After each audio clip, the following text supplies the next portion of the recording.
Good evening and welcome to Slam the Gavel, the show that tells it all regarding family court, other court issues, as well as CPS. I am your host, Marianne Petrie. Bradley's mother, Narcisse Golan, passed away in the fall. Bradley is autistic and needs structured routine and therapies he receives for his autism 6 days a week. However, Italy just entrusted Bradley to Italian Social Services. If he is ruled to go back, he will face the next 3 to 4 years in the Italian foster care system, where he can't speak or understand the language. He will then be taken away from the only family he has ever known. Please call Governor Hochul at 518-474-8390. That's New York State. Governor Hochul, 518-474-8390 to please keep Bradley here safe in these United States.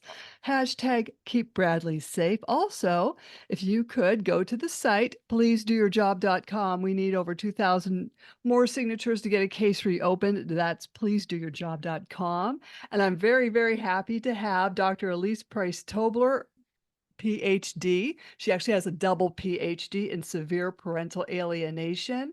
And we're going to talk a lot about patterns of um, what alienators do. We're going to talk about mental health practitioners' challenges when working in family court and their competency levels and lack of code of practice standards within parental alienation, and mental health practitioners and vicarious trauma. We have so much to go over. I totally welcome you, Dr. Alyse Price Tobler, to my podcast. Thank you for coming on. And you're from all the way from Australia. Yeah, yeah. G'day, Marianne. Yes, Good. I am. Huh? Just outside of Sydney, actually. Yeah. Definitely. And so how did you get 2 PhDs in one?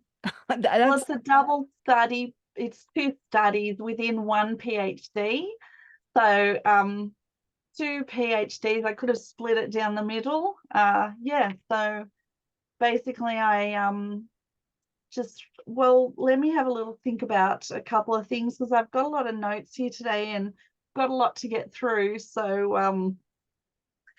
I just really wanted to say I'm tremendously honest to speak to you today about this very unpleasant but extremely important topic mhm, known as severe parental alienation. mhm. My name is Dr. Alyse Price Tobler, as you said, and I'm an academic child abuse researcher who studies adult children of severe parental alienation. So I'm currently designing a treatment protocol for mental health practitioners, who I also call MHPs, who work with this vulnerable population. So daily, I wear three different hats. I'm a clinical psychotherapist with 38 years experience on the front line in mental health and disabilities.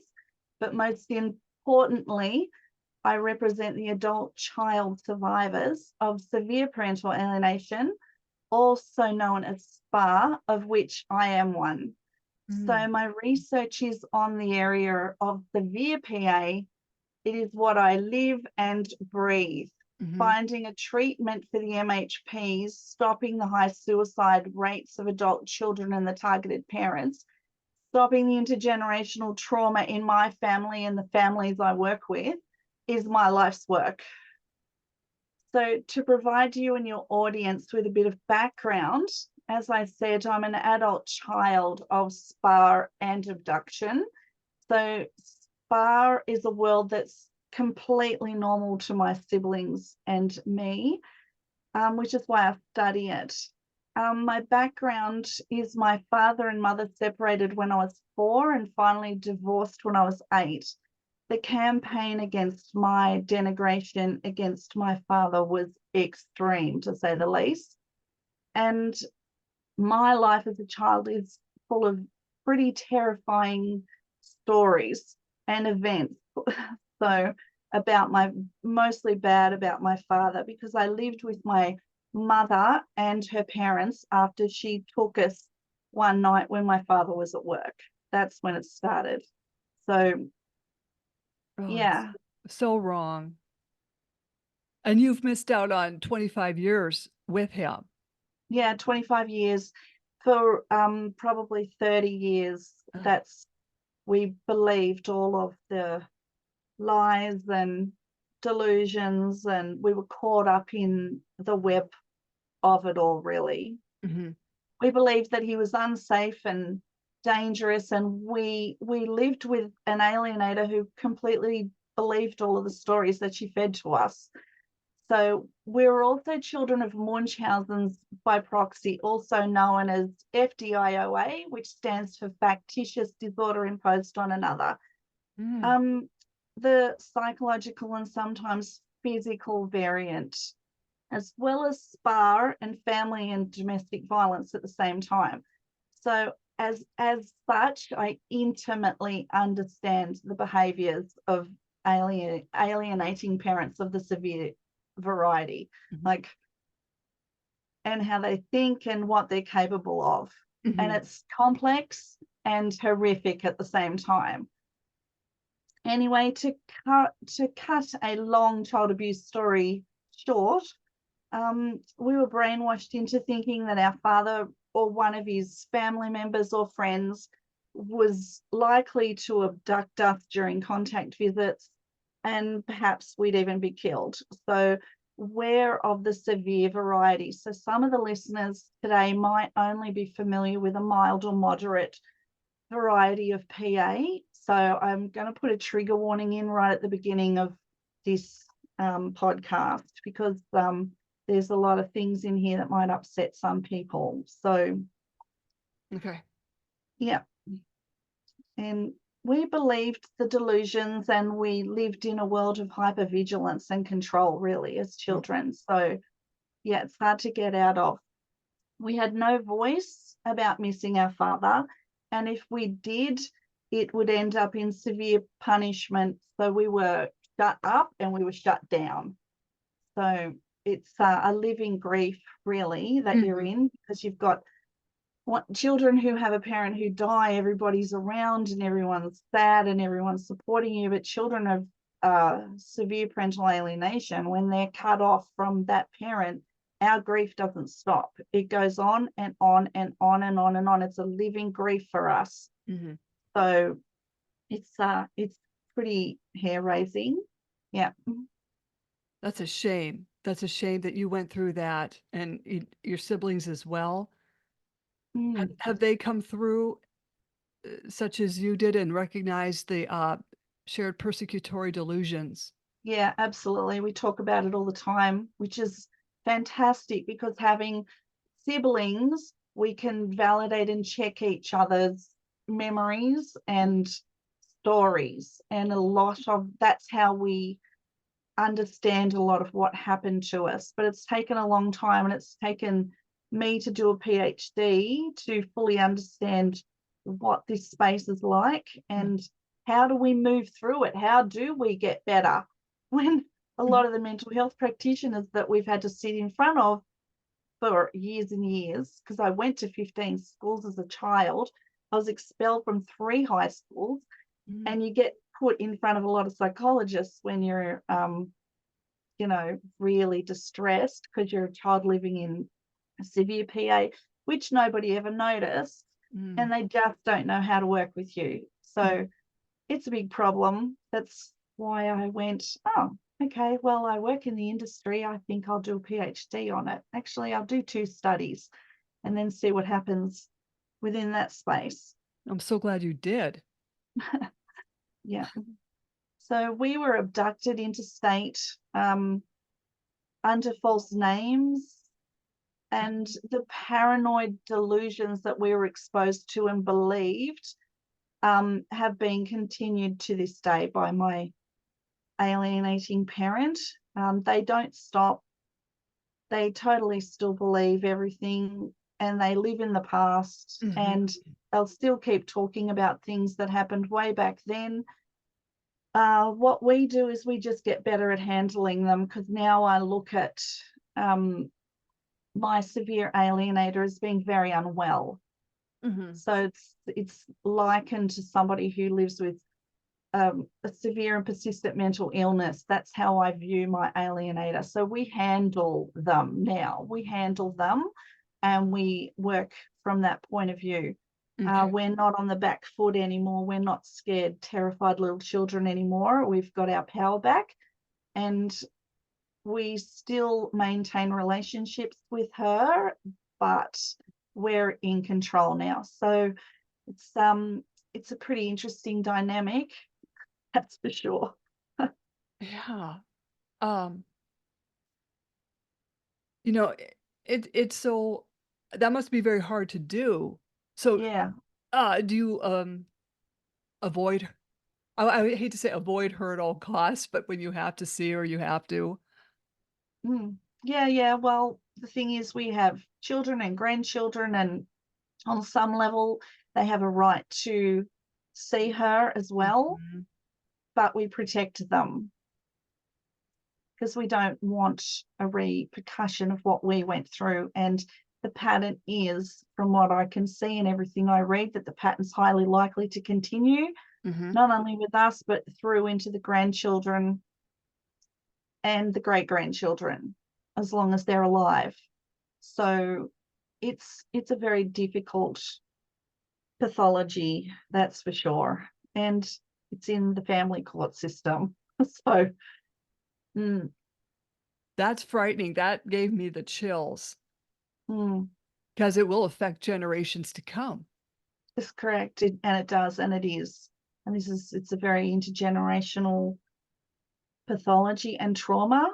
And I know the background trauma that all of that side of the family have been through too. And we've got trauma coming in from the other side, and this is how it manifests. Mhm. So we've got to get a lot more mental health practitioners understanding the level of severity and how to work with this particular person. So, um, I don't think a lot of them do.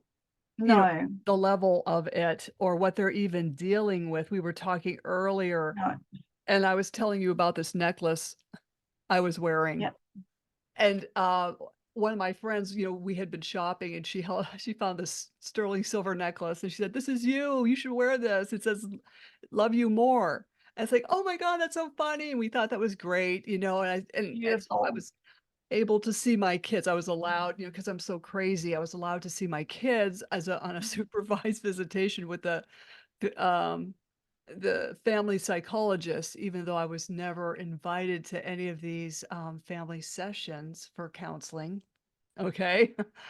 But my parents came, I brought the dog in Easter baskets, and I was wearing this necklace, "Love you more," and no one I didn't point at the necklace and say, "Hey, kids."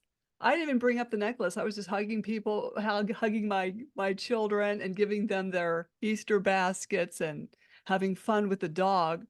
But when it came to a hearing, that psychologist got on the stand and said that that necklace stating "Love you more" was demonizing the father.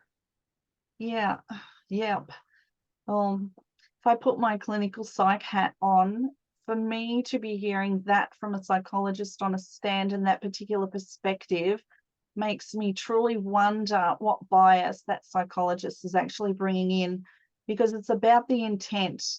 And for me, I would have checked on what the intent was with regards to that necklace. So is it a necklace that's going to be there to demonize the father, or is it a necklace that is representative of something that you say to your children all the time, and it's kind and loving, and the intent is beautiful, and the words are beautiful and very meaningful for you? So I'd be looking at what is going on for that psychologist, and I'd be questioning why they're actually doing that job. Yes. Because, Because that's a big spin. uh-huh. Well, the thing was I don't know, couple months or maybe a year later, I was going into the grocery store and a parent was coming out with their child and the kid goes, "Oh, I love you," and the dad goes, "Oh, I love you more." And it's like, so it's no big Oh, thing. It's just a sentence. yeah, yeah. So beautiful. And I love you to the moon and back. That's Right. another one. Mhm. It's in all the children's books. It's what we read the children. It's a sentence, that a phrase that we use all the time. And that will be used against you in a court of law. Yeah, that's very questionable behavior on the part of the psychologist. Mhm. Yeah. Yeah, a lot of So, them, they just don't know what they're doing, and they don't know what they're up against, and they cannot identify their alienator. mm. But I'm also thinking if the children have heard that too, is that going to poison that beautiful memory for them from their mum? Is that going to taint it? Is that going to make them question or trigger them back into that horrible court experience? Like, who knows? They've got to think about all these different angles. Mhm. What damage does that cause for you, your child? Like, we're supposed to be getting the family back together here, not Oh, siding with one parent. right. I mean, there's just so much money involved. I don't think they care to. Yeah, $60 billion a year industry in America at this Mhm. point. Mhm. When I say that figure to people, they think I said million, and I have to correct them and say billion. It's terrifying. Only in So, America. oh goodness gracious. So, just go back to a little bit back to my story because I want to give some people hope that they might reunite with their children. Mhm. So, um, so after probably 20 years, um, 10 years with my dad and another 20 years apart from him, I reunited with my tortured, targeted father. That Mm. was a very difficult space because at the time when I told my alienator I was going to be doing this, she came in with a whole bunch of new delusional thinking. Mhm. Don't forget what I've told you. He's gonna kidnap you. You don't know what his family are capable of. Like, this is what Oh. I've been protecting you for all these years. I was freaked out. Mhm. And it Mhm. was the Catholic nun that I was working with at the time. I've had her working with me for 30 years. She's had my back. She's my evoked companion. She's looked after me and kept an eye on me for 30 years. So I've got her in my head as well as my university studies. Mhm. And she came in and she just said to me, Alyse, I'm furious with your mother. We are going to go through with this. If you really want to do it, we're going to contact your father. And it took her moving me through that space. And then for 25 years after that, I was best friends with my father because it turned out we were exact same personality type. Wow. So, and he and I got along like a house on fire, which we did when I was younger too, which is Mhm. what made the separation so difficult. Oh, I can't But imagine. and then because I reunited with my father, guess who turned against me? And now I was the demon child. Mhm.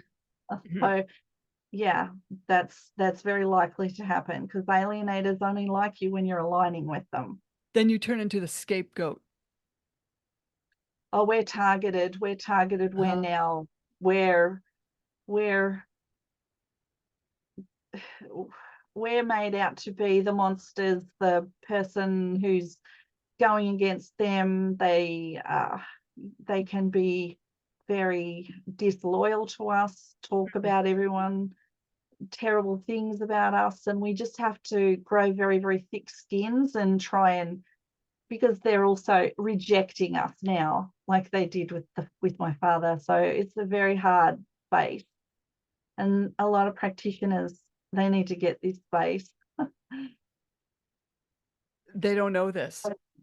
No, no. So I've been working on stopping spa and reversing the brainwashing that we are still being exposed to by our alienator. Mhm. So today I'm going to talk a little bit about the pathology of the alienators, and try and keep it as simple as I can because it's not a new pathology. It's not unusual in mental health, but parental alienation's been around for a long time, and it's a very well-known, established standard psychology. It seems like it's been around forever. Mhm. So it's a lot to do with personality disorders and attachment pathology and family systems pathology. So, but on a side note, as soon as the mental health field returned to established psychological constructs, I actually think we can move forward to solve this, because it seems to many of us, and I'm putting my clinical psych hat on now, that our research studies have sort of lost their way and drifted over into newer forms of pathology. So this is diverting our ability to stop and solve this, which has created a huge clogging, from what I can tell, of the high conflict divorce systems. So we've got trouble, but consequently, this is destroying our families, I believe. So at this point, my previous comment has been validated by the mental health practitioners in my research, so which I'll talk a little bit about now. So I just grabbed my thesis here. That's huge. It's a little big, so you just bear with me for a It's sec. impressive. All the Thank you. work you did. Thank you. My life, I've been sitting in here for, a long time, studying child abuse. So all during COVID and everything. So hopefully this is what's come out of it. So I'll tell you a little bit about my research. So my research is called Working with Adult Child Survivors of Severe Parental Alienation Abuse, Survivors and Mental Health Practitioners Perspectives, a qualitative study. So it's a twin study, and these two studies present new insights into the perspectives of adult child survivors of severe parental alienation, SPAR, and their mental health practitioners, or MHPs, in addressing the complex challenges of SPAR support and treatment. The term adult child survivor refers to a child who's grown up and been exposed to SPAR by one of their parents. Parental alienation refers to a process in which one parent, referring to the alienating parent, takes actions to negatively impact the relationship between a child and their parent. The concept is defined as the alienating parent's behaviours influencing the child to reject their targeted parent without reasonable explanation. However, in cases where child survivors have experienced severe levels of PA, the psychological abuse towards them and their targeted parent from the alienated parent has become more extreme, forcing the child's symptoms to manifest to distressing levels. For example, children experiencing SPAR abuse are adamant in their hatred towards the targeted parent, often refusing visits and even threatening to run away. But I'd say there's a lot more to it than that. They develop an unhealthy alliance with the alienating parent, sharing paranoid fantasies about the targeted parent, leading to the relationship's destruction. Some children experiencing SPAR can exhibit extreme hostility, including paranoid delusions and baseless fears of being harmed or murdered. Now, this is very true, and a lot of the time when we're living with an alienator on the severe level, their persecutory delusions become ours. We believe it. So now we're in the territory of Munchausen's by proxy psychological. So where it's factitious disorder imposed on another. So their persecutory delusions they put into the children, and the children fully and totally, a lot of the time, believe it. Sometimes we'll have glimpses of, is this true? Is this real? Surely not. But a lot of the time, we are trained to believe it. If we don't believe it or show any signs that we don't believe it, there are very serious consequences in this space for a lot of the children. It is a very serious form of family and domestic violence. So the people out there who are saying, it's the targeted parents who are being domestically violent, I would shine a light directly on the alienating parent and say, let's unpack that, shall we? See what you're doing to these children. So family and domestic violence in this space is very interesting, because some of the things that the children are exposed to, like there's so many different categories. There's 9 different categories of family and domestic violence, and within the 9 different categories, there's like 10 to 15 different subcategories within there.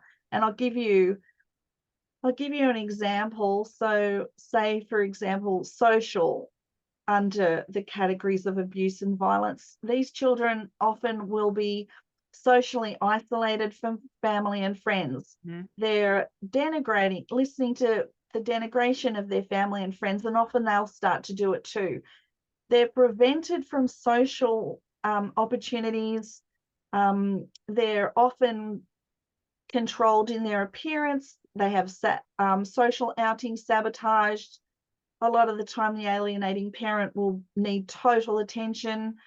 The children can be exposed to having their phone calls monitored, Mhm. internet monitored, messages monitored, and there's severe consequences if you don't align to an alienator who's doing a lot of these things. And that's just one category. That's just social. We've Mhm. also got verbal category, physical category, psychological, emotional, technology facilitated abuse, which don't even get me started on that. We've got Mhm. sexual abuse realm. Like, there's so much in this space that mental health practitioners have to know about. It's just unbelievable.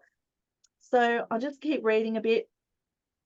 So however, in cases where child survivors have experienced bar Oh, hang on, gone over that already. The issues of childhood exposure to severe levels of parental alienation behaviours is a prevalent and serious problem that can have long-term adverse effects on adult survivors.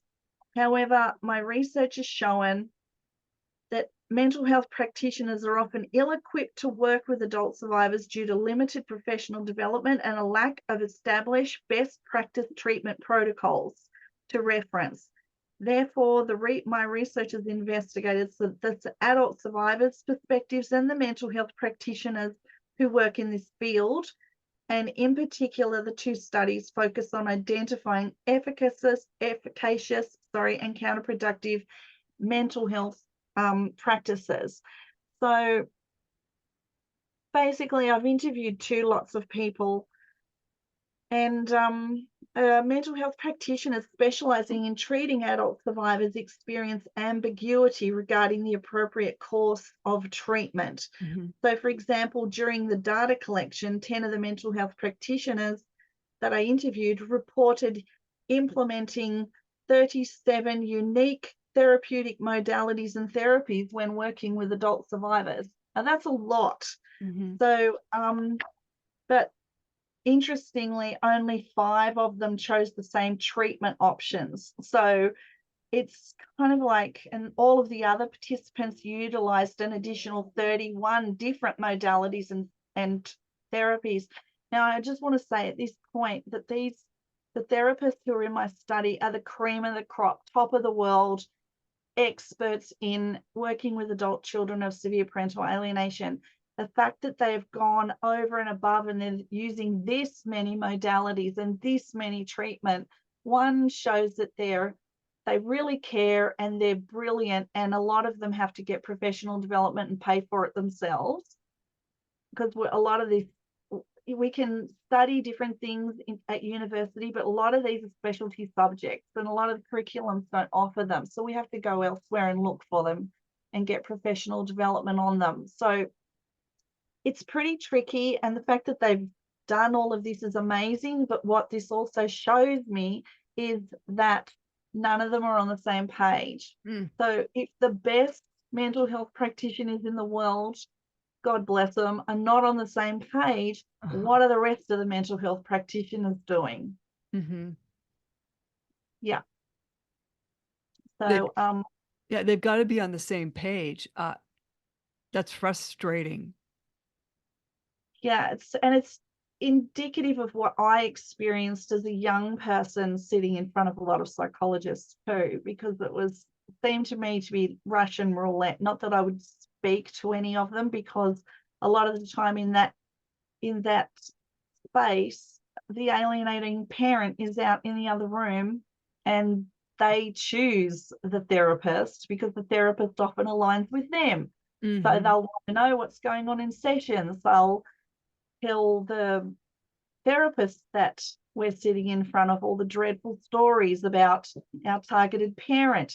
Like, these therapists, they need to understand who they're dealing with in these sessions, and getting therapists to align with you and then take that information, because a lot of the time we get our notes subpoenaed and then they use that in court. So these therapists need to be extremely good at what they're doing, and they need to be extremely knowledgeable about who they're dealing with, so that they're not part of the problem and contributing to child abuse inadvertently, like so many of the lawyers are.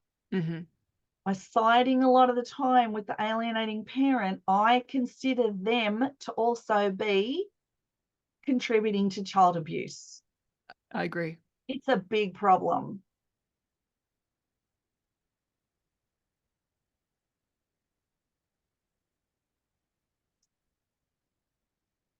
So I'm just thinking, I just want to touch on the pathology of an alienating parent, because this pathology is at the core of my research. And it's extremely important that any MHP who works with adult children of high conflict divorce and who are maybe experiencing severe parental alienation, they need to know exactly what they're getting into, as I'll demonstrate soon. Primarily, if we drill right down, one of the parents in this family has a borderline personality disorder or a narcissistic personality. About 5 to 6% of the population have narcissistic personality disorder, and about the same percentage is applicable with borderline personalities. So if we combine the stats, then about 10 to 12% of divorces will involve a narcissistic personality or a borderline personality, or both. These personalities are inordinately high conflict. I mean, we have $20 million insurance as practitioners, a lot of the ones that I know, against the things that come at us when we're working with these personality types. So that tells you a lot. Many times people think that it's both parents. Some MHPs think, no, it's not. Sometimes I've seen both parents with the same pathology fighting over children, but I'm leaning towards it only being one parent. However, when you have a parent with BPD or NPD or both, you only need one. Basically, this parent creates intense conflict that travels through the child and in turn ruining the family. At this point, for me, I'll put my researcher hat on now, as it seems barely anyone in the legal system or the mental health are managing to stop parental alienation.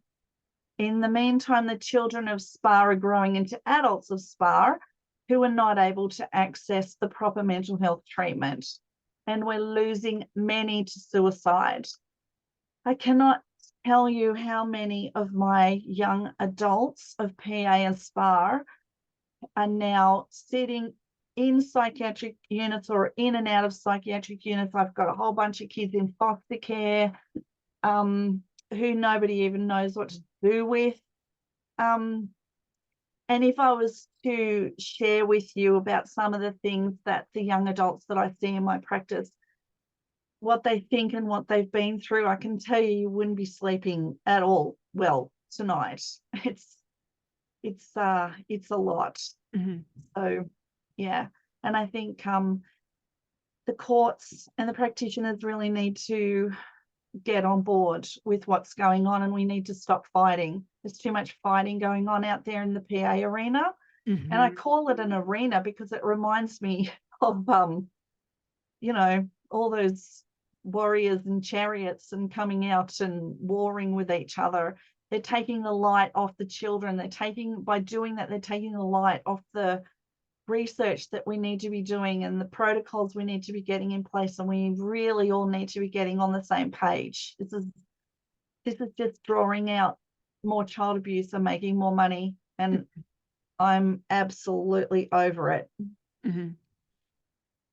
Yeah. I agree. Yeah, it's a lot. And there's a lot of people that don't understand parental alienation and call it pseudoscience. And this is getting old as well. They should come sit with me for a day. Come with me to the psych units. Come with me to the emergency department and see how many of the kids down there are high conflict divorce kids. Come sit with me when I'm sitting with alienating parents in the room. See that behaviour going on. Mm. Come into the jail system with me and talk to the kids in juvenile justice who I work with, and the men who are accused of all the false allegations and are sitting in jail trying Mm-hmm. to fight different things that are coming at them, accusations that aren't true. Mm-hmm.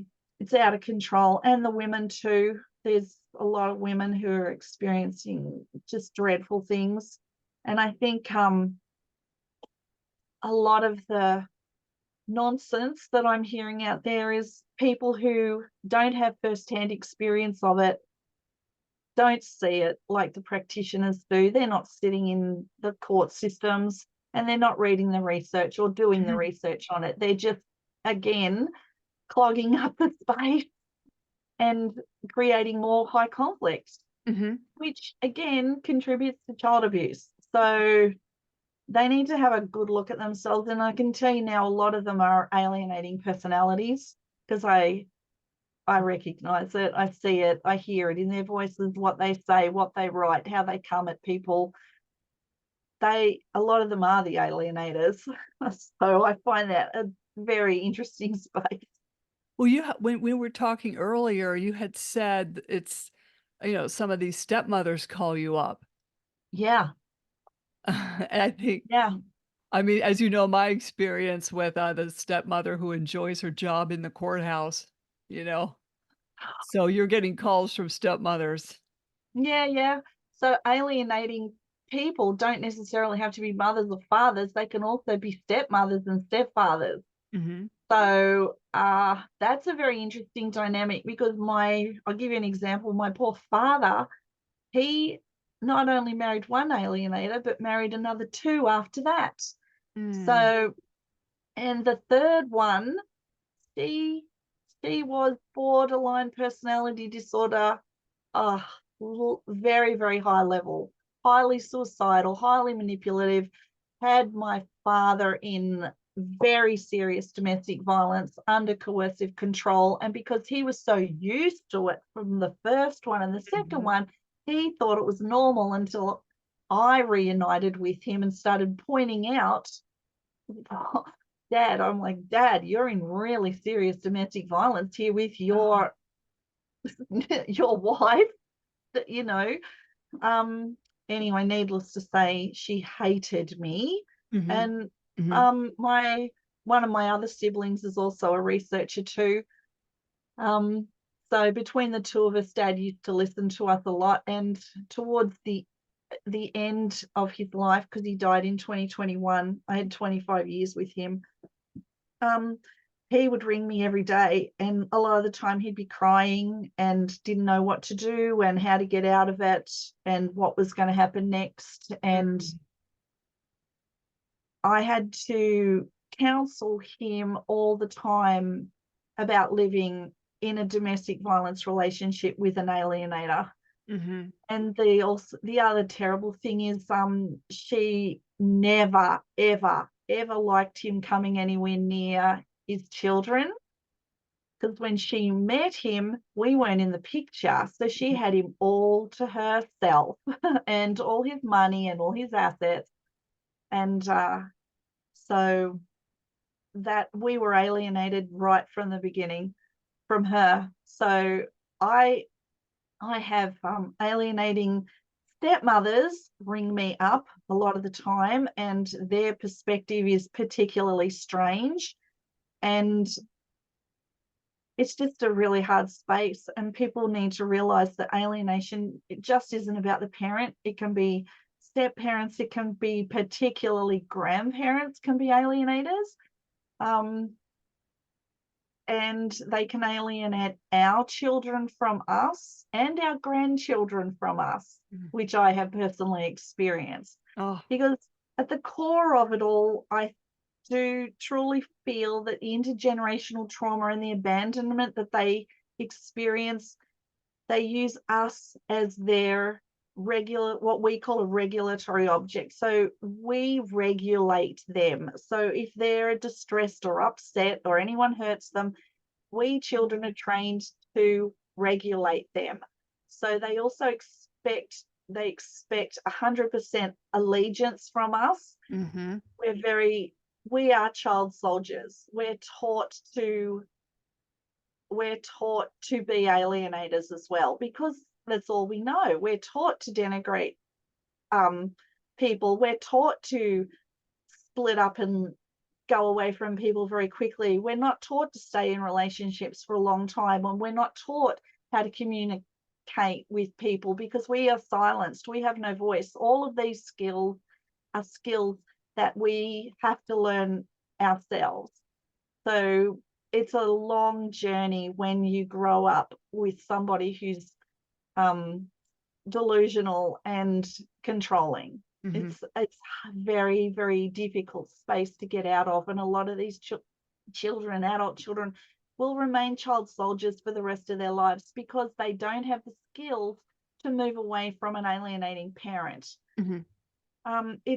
They are the cult leader. They're the ultimate cult leader, and all the previous research has says clearly we are biologically wired to these people. If we were in your everyday cult, we're not biologically wired to that cult leader, and everybody knows how hard it is to get out of a cult. Mm-hmm. So and what goes into that. But when we're in our own little family cult with the alienator as the cult leader, we're biologically wired to that person. So that makes the the job of the mental health practitioner 10 times more difficult, Mm-hmm. because to go against an alienator, we are taught that is the ultimate betrayal. Mm-hmm. So it's very difficult. So we live in a space of guilt a lot of the time. We live in a space where they only have to look at us a certain way and we will instantly bring up a narrative that we've been taught. Like, you can put us in court, you can put us on the stand, you can get us in interviews, you can get us to talk to mental health practitioners, but I can tell you now, we're not going to tell you the truth. A lot of the time, we're not going to tell you the truth because we have to go home to that person. Mm-hmm. And we say what's truly going on, we're the ones who have to go home to that person. And if we go home and we've gone against them, our world is a very dark place. There's a whole lot of stuff can go on in there, and I won't traumatize your audience here, but we have to align with them. They're our revoked companions. We have to think, what is the narrative we have to say? What is it that we have to tell everybody? What is it that we have to get them to believe? We'll do this for years and years and years, because what's waiting at home for us is a lot worse than what's going on in court. Mm-hmm. Mm-hmm. And I think a lot of people who are in court and working with children, and a lot of the adult survivors in my study, I won't talk about them today because that's a very long topic and a completely different study, but a lot of them have been through the family court system, and their parents have been, their targeted parents have been accused of the two silver bullets: child sexual abuse, family domestic violence. And I'll just give you a brief example. One of the adult children that I interviewed, who cried for the entire interview, and that interview went for 2.5 hours. So I had to get an extension on a lot of the adult children that I interviewed because of the extreme nature of the interviews. So this was a pretty long interview, and she said that she was coached to say that her father was sexually abusing her. When she went into the counselors and who were working with her, the mother had alarms on her. The mother was also saying that she was being like the father was being domestically violent towards her, so she had alarms on her. She had all the whole delusional stuff going on. The child was saying, "This is not true. He hasn't done this to me. He hasn't," which is very interesting because I think she said she was so desperate and so sick of what her mother was doing that she actually started saying, "No, no, no, I'm not going to get to see my dad. Like, cut it out." And they said, "No, no, you're only saying that now because we're so far into the court case." So she said she didn't feel heard. This went for years. She was in the court system till she aged out at 18. And in the meantime, her father was accused of child sexual abuse, family domestic violence, and the entire community found out about it. So now she's an adult child who lived, as soon as she turned 18, she moved in with her father. As since then, and now she has 2 children of her own that her mother's trying to get off her, actually. They're also in court, so the mother's trying to alienate the children. But the daughter moved in with the father, and she said forever and a day now, and this is the important part, she's known as the child who was sexually abused by her father, and it didn't happen. Mm. So she cried and cried and cried and cried and cried during that interview. And she said she's never, ever, ever spoken to anyone before. Most of my adult participants had never spoken their stories before. So we don't see into this community because they don't come forward. And most of them spoke to me because they know my work and they know that I'm an adult child survivor myself. So they spoke to me. I was very, very lucky to have spoken to them. And like I said, some of these interviews went for a very, very long time, and the information I've gathered we've never seen before. So the court system has really no idea about the damage that's being done. Mm-hmm. And I know that your podcast is about the family court system, and it's the long-term repercussions on these children if it's a false allegation is extremely concerning. So, and I'm talking about suicidality, suicidal ideation, Mm-hmm. and psychiatric visits, and coming and seeing me like all the time, like weekly, and just it's just awful, awful. These kids should be enjoying their childhood Well, and these are the not, adult children now, yeah. yeah. And I know of another case where the mother was uh, just very coercively controlling her daughter. Mm, And then she married a guy. It wouldn't have mattered who she married. She just didn't like any guy that would come into her daughter's life. right. So then she placed allegations on him and Mhm. got their kids away from them. This is scary. I think we have to take any time there's a false an allegation of any kind in the family court, I think it needs to be dealt with in the criminal court. I think the perjury that I'm seeing, and God, there's a lot of it. Oh my God, Mhm. it's full on. Mhm. The perjury that I'm hearing, the perjury I'm seeing, there's no consequence in the family court for No. perjury. Mm-mm. In criminal court, there is, and it would be investigated. But I think what we need to do is need to make the judges more accountable. I think we need to have serious consequences for perjury, and because where people's lives, once they're, and a lot of people know this, once they've been accused of different allegations, they're guilty until proven innocent. Mhm. And this is, And yeah, this is global. yeah, dreadful. And I've there's a woman that I'm working with at the moment who's having supervised visits. She's been accused of she's had some false allegations against her, so she's having supervised visits, but the workers who are working with her have stigmatized her very, very badly. They're treating her as though she's a pedophile and Ugh. really violent person, and it's all because of what's coming at her from the targeted parent, alienating parent, sorry, their ex. So this is a very wild space because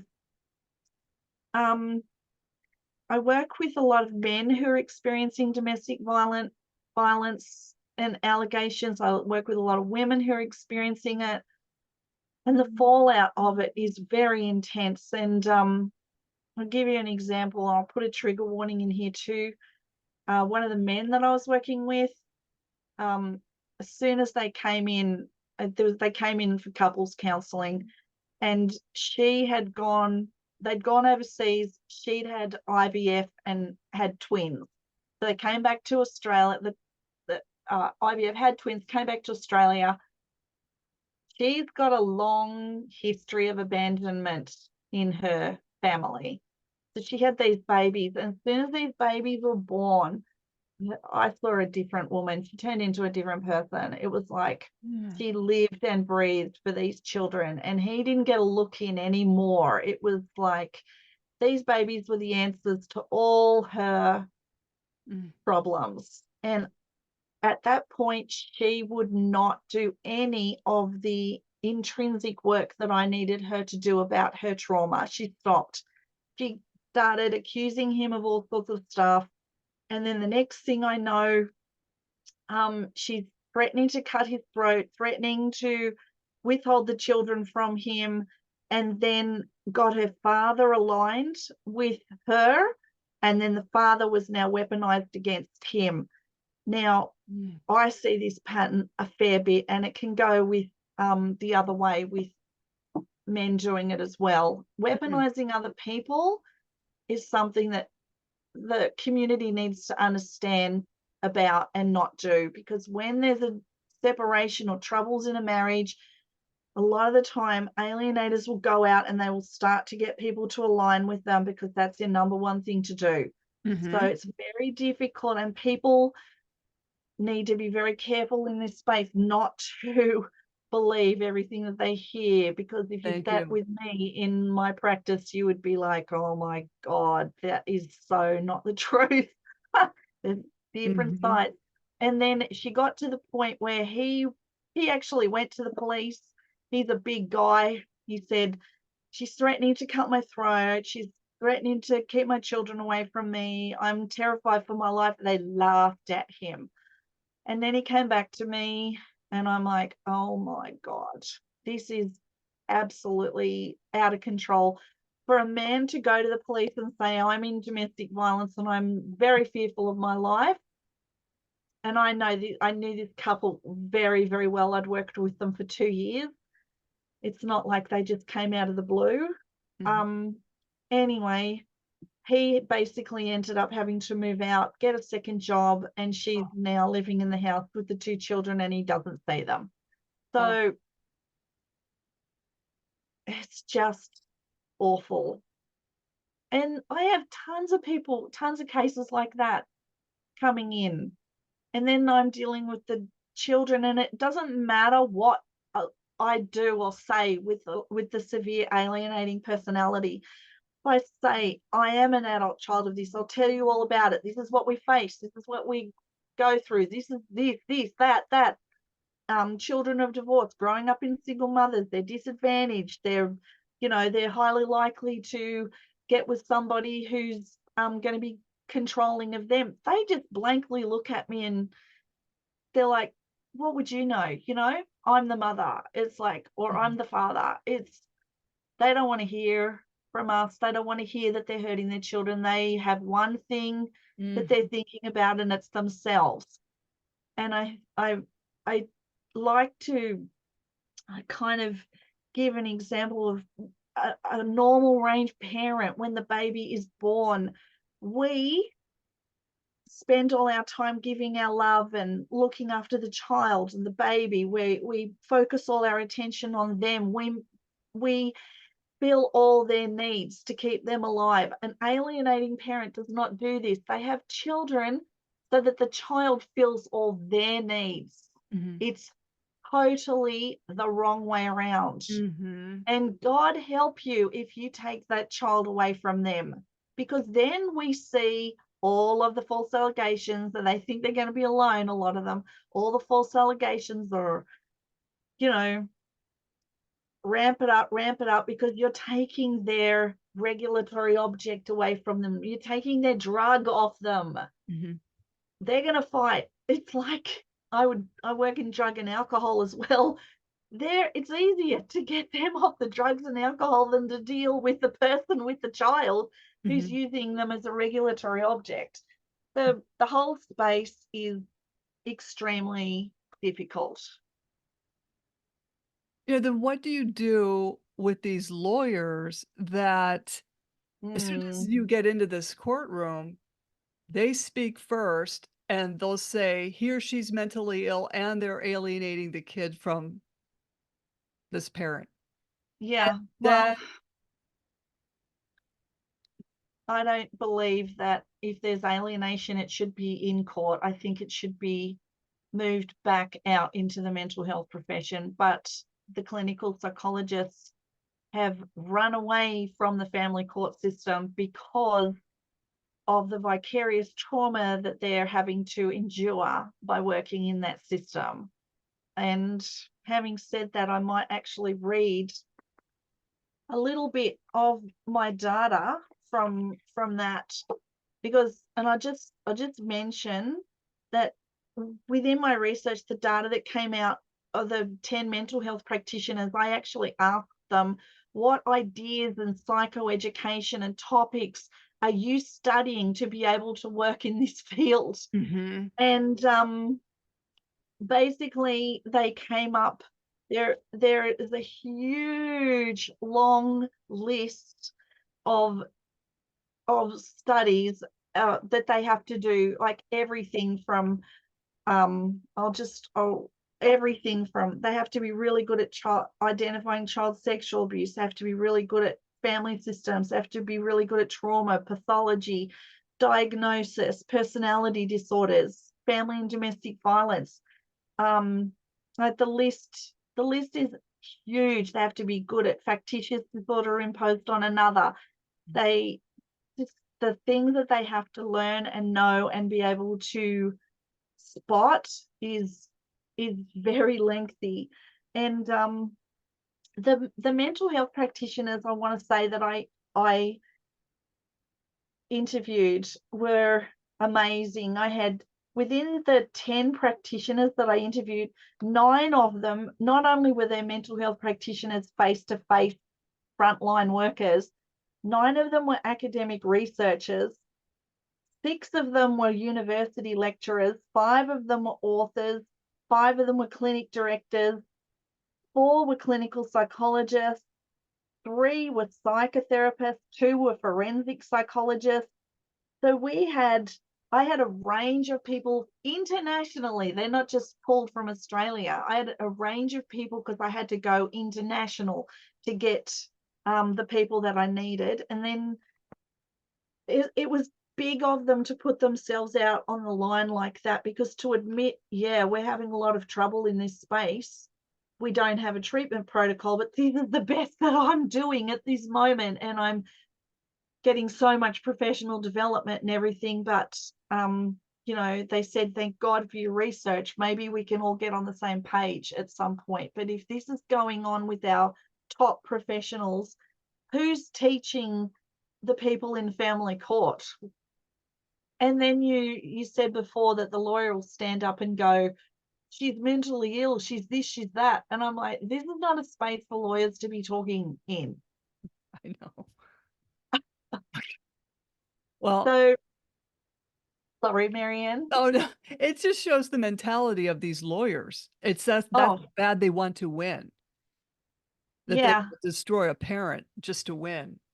Yeah, well, they need to seriously take a look at themselves, because they might win at all costs, but then I'm dealing with the child in the psychiatric unit a few years later who's Mhm. on suicide watch Mhm. under cameras with, and I'm even talking to a psychiatrist last night at 11 p.m. because he's just put in one of my girls. Mm. So, you know, it's really serious, and they're not thinking about the long-term consequences on these children and these families.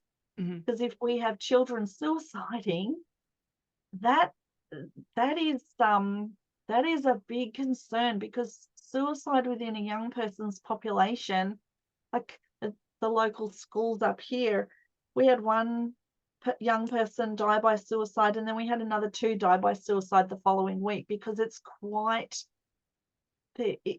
our youth are on the edge as it is. Mhm. So, and I also I've been in the state emergency service, so I'm a rescue officer. I've been doing it for 25 years. And I also have to go out and bring in the children who jump off the bridges and jump in front of trucks and on their way out. But some of them are, even after they're released from the mental health units, are doing this stuff because they haven't been helped in there and no one's listening to them. So it's like, what are you lawyers doing? And all these other people who are saying it's pseudoscience. You come and talk to my kids. You come in and sit in sessions with me, and you see if you think it's pseudoscience after spending a few days with me. But the other thing that I want to talk about too is the mental and physical health challenges that were reported in my data by the mental health practitioners. And there's some serious stuff going on here. I'll read out a lot of it, but I'm going to put another trigger warning in here, because some of this stuff is pretty serious. So I've had reports of mental health practitioners who said they suffer from tachycardia, feeling nauseated, violated.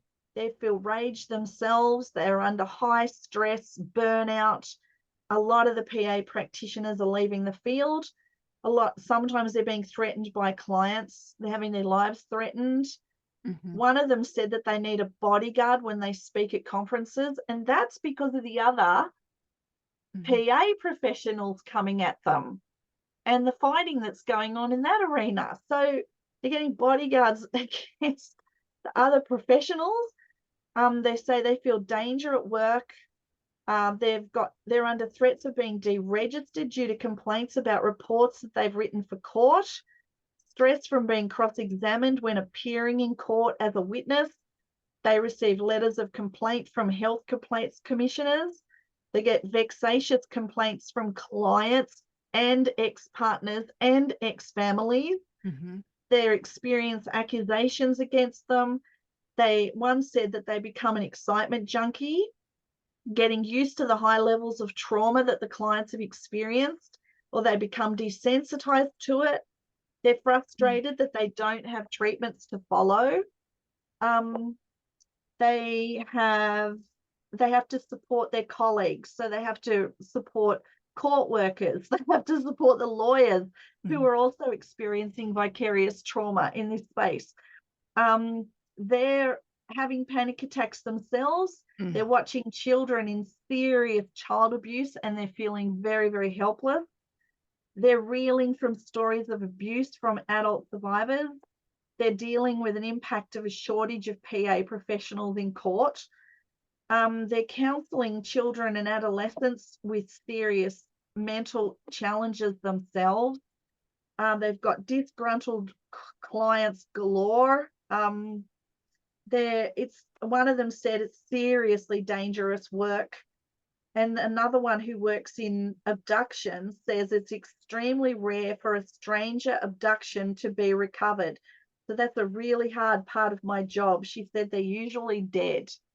So she's working with children who are being abducted and parentally alienated.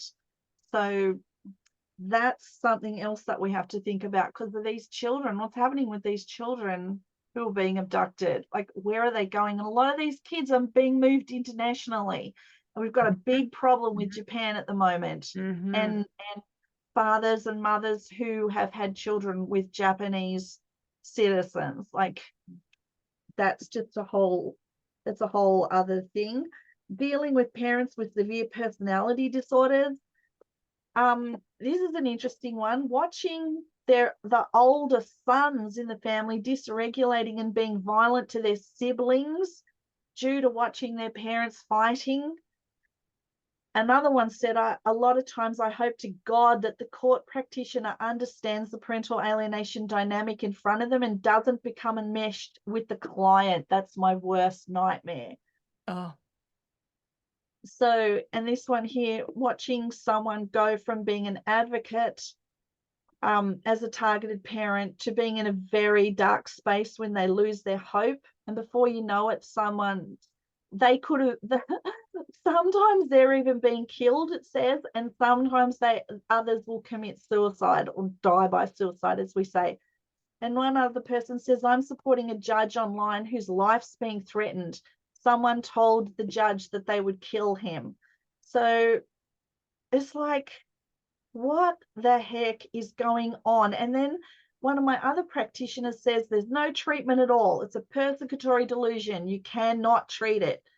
You cannot work with it, and you cannot challenge it. And these are the alienators, severe level, in court. mm. So that's a lot of information, Marianne. So yeah, thoughts?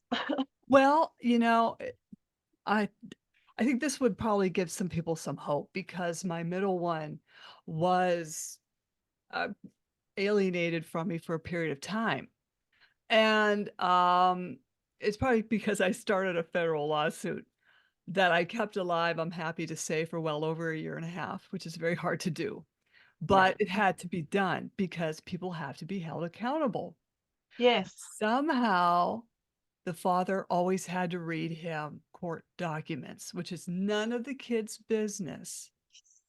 And Ooh, wow. they No, all no, yeah, no, no, the no. psychologist back when we were in family court, the psychologist allowed the father and there were 2 psychologists allowing the father to bring in my motions or the judge's orders and further anxiety for the children. Okay, so what happened was, I had done a lot of, praying over him and worrying over him.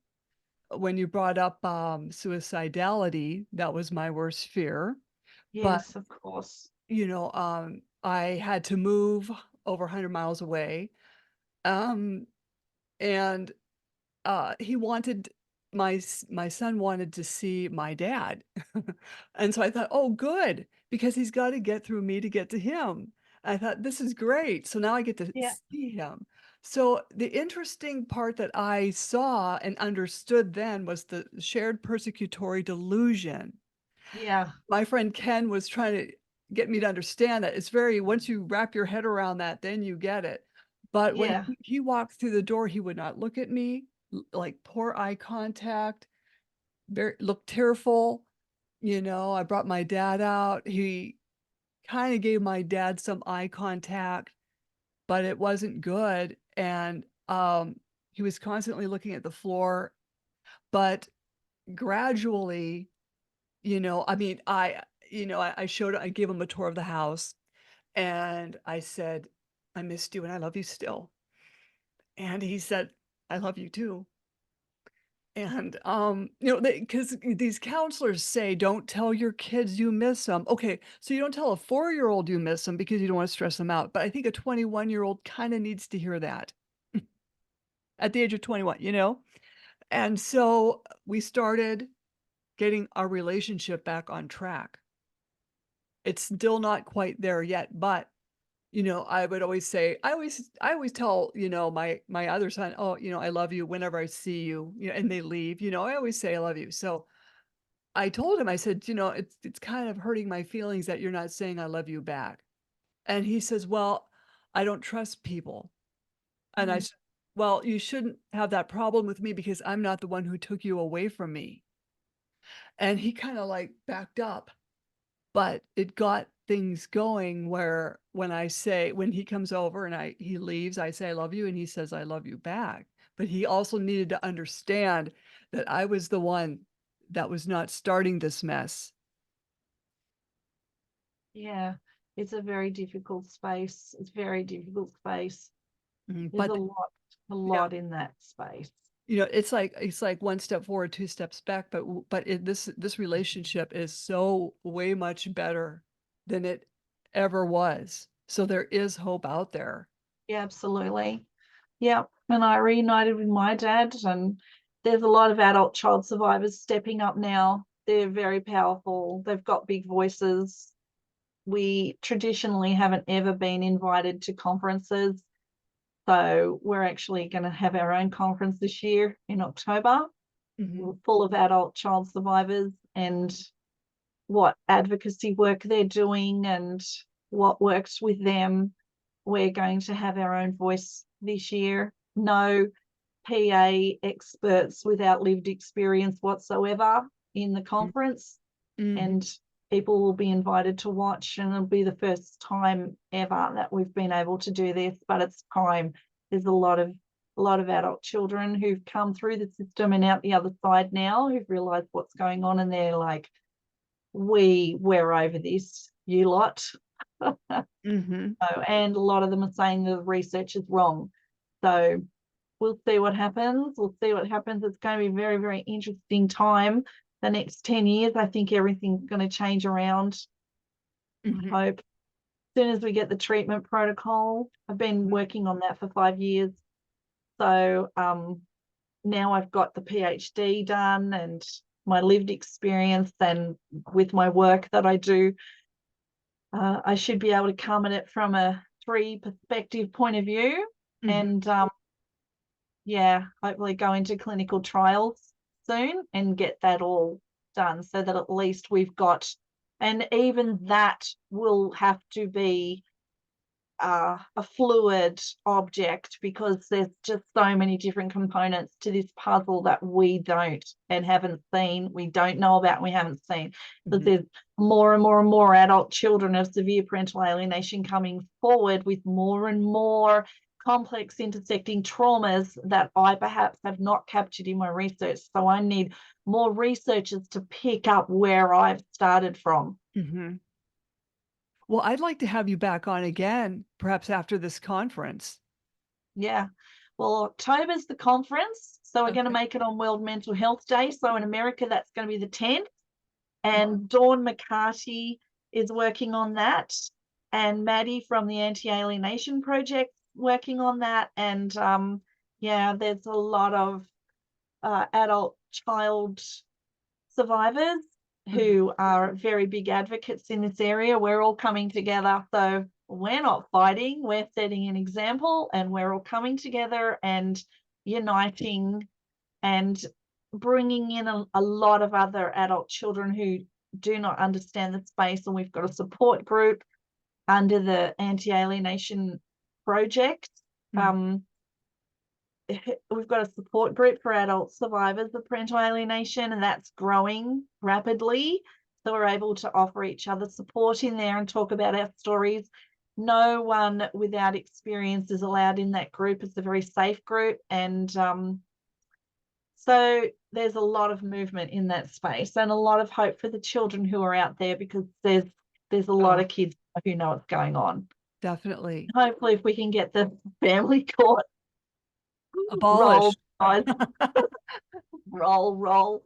The lawyers understanding the school system, um, just all the education. We need to drastically improve education, and the Mhm. mental health practitioners. We need very specialized subjects in university. And as a final note, I was going to read out all of the things that mental health practitioners need to know about.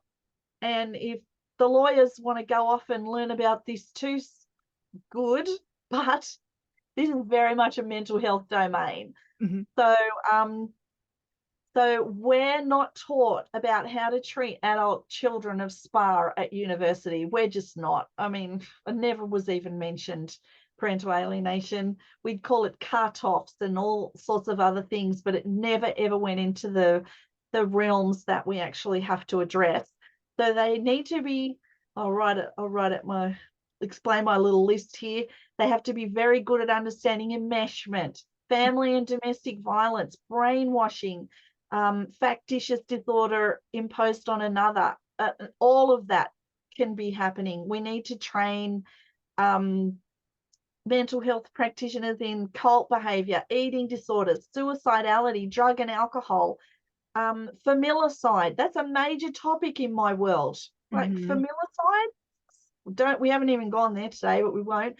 Mhm. Filicide, abduction, child sexual abuse, high conflict divorce, trauma, types of false allegations, supervised visits, Oh. persecutory delusion, Mhm. personality disorders, criminal court charges. Like my guys, my women, up to their eyeballs in criminal court charges, lengths of violence alienators will go to, especially men in domestic violence who are accused of stuff like woo, sentencing, family court subpoenas, subpoenaing of our notes, what to do if an alienator sends someone after us. I Mm. mean, that happens too. I have 9 cameras at my practice Mhm, mhm. because of the people that I work with. Everything's captured on film, and I have a very, very healthy relationship with the local police. Mhm. Oh, that's So, good. I treat a lot of them for PTSD too, but Aw. that's a whole different other subject. But that's just a few of the subjects that we have to know working in this field. Mhm, mhm, and Yeah, they've gotta get it together and learn those. got to get it together. Yeah, You know, how can people time. how Yeah, how how can people reach you if they have any questions? they can send me an email at let me think, which just let me grab here. Got it up here. They can email me at Dr. D.R.A. Price, Price, Tobler, Tobler, at senpai, sempi.com.au. They can email me there. They can have a look at my website as well. That's just www.alyse-price-tobler.com. I'm also on Twitter. We're pretty hardcore on Twitter under at Alyse ALYSE Tobler. I'm on Twitter, and I'm also on LinkedIn, so I'm around if people want to talk to me. Oh, But like I said, I specialize in adult children of severe parental alienation, so I can talk about that till the cows come home. well, it's been an honor to interview you. This was great. Well, thank you, Marianne, from one horse lover to another, which is our Definitely. original connection. Yes. Yes, I appreciate all of the work that you're doing in the family court system, and being a targeted parent yourself. You have the knowledge, you have the understanding of what this hideous thing is, and I Mhm. applaud you for the work that you're doing too. We need way more Slam the Gavel podcasts out there. And I'm happy to have spoken to you for the first time about my research because no one else has heard it before. So, Oh, yeah, that's awesome, awesome. Well, thank you so much, but, don't jump off, okay? okay. Slam the Gavel is a podcast to help the public understand what really goes on in these family courtrooms. I am your host, Marianne Petrie, author of Dismantling Family Court Corruption, Why Taking the Kids Was Not Enough, and Cry Out for Justice, Poems of Truth, and Raised by These Wolves, How Family and Federal Courts Are Failing Our Children. You can find me on Spotify, YouTube, Apple iTunes, Anchor FM, iHeartRadio, and feel free to donate to buy me a coffee to help keep this podcast going. Thank you so much, Dr. Alyse Price Tobler. Thank you so very, very much. My pleasure. Anything to help the children. You'll be back.